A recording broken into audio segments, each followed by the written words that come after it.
தேர்தல் பத்திர விவரங்களை ஸ்டேட் பேங்க் ஆஃப் இந்தியா தேர்தல் ஆணையத்திடம் சமர்ப்பித்திருக்கிறது. இது தொடர்பான விரிவான விவரங்களை செய்தியாளர் வெங்கடேஷன் வழங்க கேட்போம். வெங்கடேஷன் வணக்கம். தற்போது சுப்ரீம் கோர்ட் உத்தரவை அடுத்து தற்போது தேர்தல் பத்திர விவரங்களை SBI தாக்கல் செய்திருக்கிறது. இது தொடர்பான விவரங்களை பதிவு பண்ணலாம் வெங்கடேஷ்.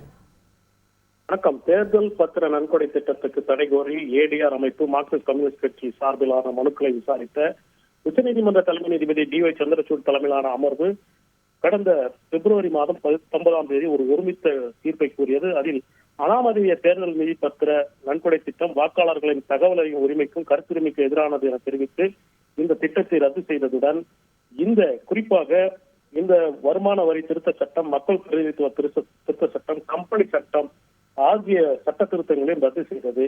மேலும் இந்த தேர்தல் பத்திர விவரங்களை மார்ச் 6ஆம் தேதிக்குள் தேர்தல் ஆணையத்திடம் அளிக்க வேண்டும். குறிப்பாக கடந்த 2019 தொடங்கி ஏப்ரல் 12ஆம் தேதி தொடங்கி அதுவரை, அதாவது பிப்ரவரி 19ஆம் தேதி வரை பெறப்பட்ட தேர்தல் நிதி பத்திரங்களை மார்ச் 6ஆம் தேதிக்குள் தாக்கல் செய்ய வேண்டும் என்றும் இதன் விவரங்களை மார்ச் 13ஆம் தேதிக்குள் இணையதளத்தில் வெளியிட வேண்டும் என தேர்தல் ஆணையத்திற்கு உத்தரவிட்டிருந்த நிலையில் ஜூன் 30 வரை கால அவகாசம் கோரி ஸ்டேட் பேங்க் ஆஃப் இந்தியா நேற்று ஒரு தாக்கல் செய்த மனுவை மீண்டும் உச்சநீதிமன்றம் விசாரித்து அந்த கால நீட்டிப்பை அளிக்க முடியாது என தெரிவித்து கோரிக்கை நிராகரித்ததுடன் இன்று மாலை அலுவலக பணி நேரத்திற்குள் இந்த தேர்தல் பத்திர விவரங்களை தேர்தல் ஆணையத்திடம் அளிக்க வேண்டும். இது தொடர்பான பிரமாண பத்திரத்தை உச்சநீதிமன்றத்தில் தாக்கல் செய்ய வேண்டும். மறுக்கும் பட்சத்தில் நீதிமன்ற அவமதிப்பு வழக்கு விசாரணை தொடங்க வேண்டி வரும் எனும் எச்சரித்திருந்தது.